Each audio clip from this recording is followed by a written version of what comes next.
సోమయ్య గారికి అడ్వకేట్ గా పురమాయించడం జరిగింది.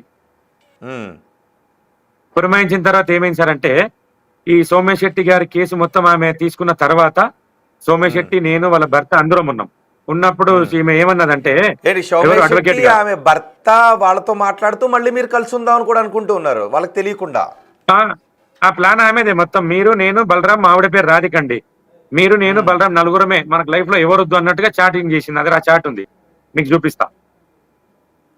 మీరు మీ భార్యతో ఆమె భర్తతో ఉంటూ మళ్ళీ మీరిద్దరు కలిసి ఉండాలని నిర్ణయం తీసుకున్నారు.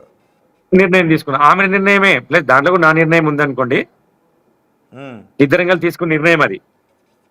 మళ్ళీ మీరిద్దరు పెళ్లి కూడా చేసుకోవాలనుకున్నారు. పెళ్లి కూడా చేసుకోవాలనుకున్నాం. జూన్ 6 పెళ్లి కూడా చేసుకున్నాం. ఆ పెళ్లి వీడియో కూడా నా దగ్గర ఉంది. దసపల్ల హోటల్ రూమ్ లో చేసుకున్నాం సార్. ఏదో చూపించండి ఒకసారి.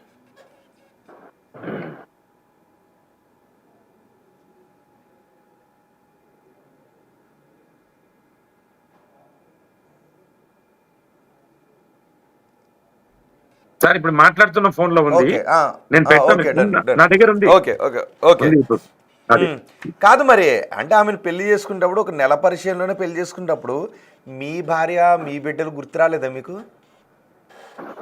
సార్ గుర్తొచ్చిండ్రు. నేను ట్రాప్ లో ఉన్నా, నేను ట్రాన్స్ లో ఉన్నా. అమ్మాయి అంటే నాకు 2021 ఇష్టం కదా, అప్పుడు ప్రపోజ్ చేసింది. అప్పుడు కూడా ఇంట్లో మంచిగానే మాట్లాడుకున్నాం. ఆ రోజుల్లో కూడా ఫిజికల్ రిలేషన్ తప్ప మిగతా రొమాన్స్ అంతా చేసుకున్నాం. ఆ టైంలో కూడా మా ఇంట్లో హైదరాబాద్ లో.